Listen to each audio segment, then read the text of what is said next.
बंगाल के लोगों, मैं आपको डराना नहीं चाहता क्योंकि ये मामला खास तौर पर मुसलमानों से जुड़ा हुआ है। पश्चिम बंगाल में बीजेपी बहुमत से सरकार बनाने वाली है क्योंकि एसआईआर के नाम पर 90 लाख वोट को डिलीट कर दिया गया है और बंगाल के मुसलमानों के पास अब एआईएमआईएम को वोट देने के अलावा कोई भी रास्ता नहीं बचा है। 2021 के विधानसभा इलेक्शन में पश्चिम बंगाल में तृणमूल कांग्रेस को 47.9% वोट मिला था, जो बनता है 2 करोड़ 90 लाख, जबकि बीजेपी को 38.15% वोट मिला था, जो बनता है 2 करोड़ 28 लाख। बीजेपी और टीएमसी में वोटों का फर्क सिर्फ और सिर्फ 60 लाख का था, 60 लाख।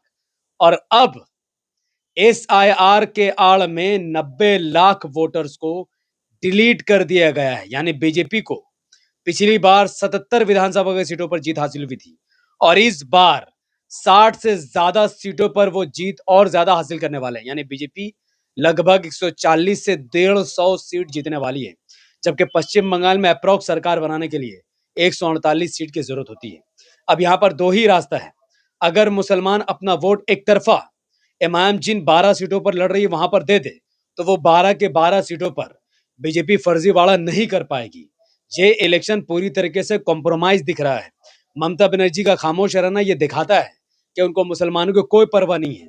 तो अगर मुसलमानों को अपना सीट बचाना है तो मालदा मुर्शिदाबाद में जहां एमआईएम 12 सीटों पर चुनाव लड़ रही है, वहां एक तरफा आपको एमआईएम पतंग का बटन पर निशान पर बटन दबाना पड़ेगा, तब जाकर एटलीस्ट वो 12 सीट बच जाएंगी।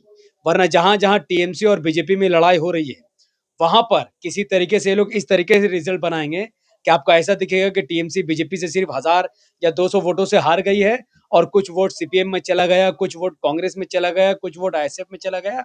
ऐसा करके कम से कम 100 विधानसभा की सीटों पर ये लोग बीजेपी को ऐसे ही जिता देंगे और 60 विधानसभा की सीटों पर बीजेपी टीएमसी को 40-50 हजार से ज्यादा वोटों से हराते हुए दिखेगी।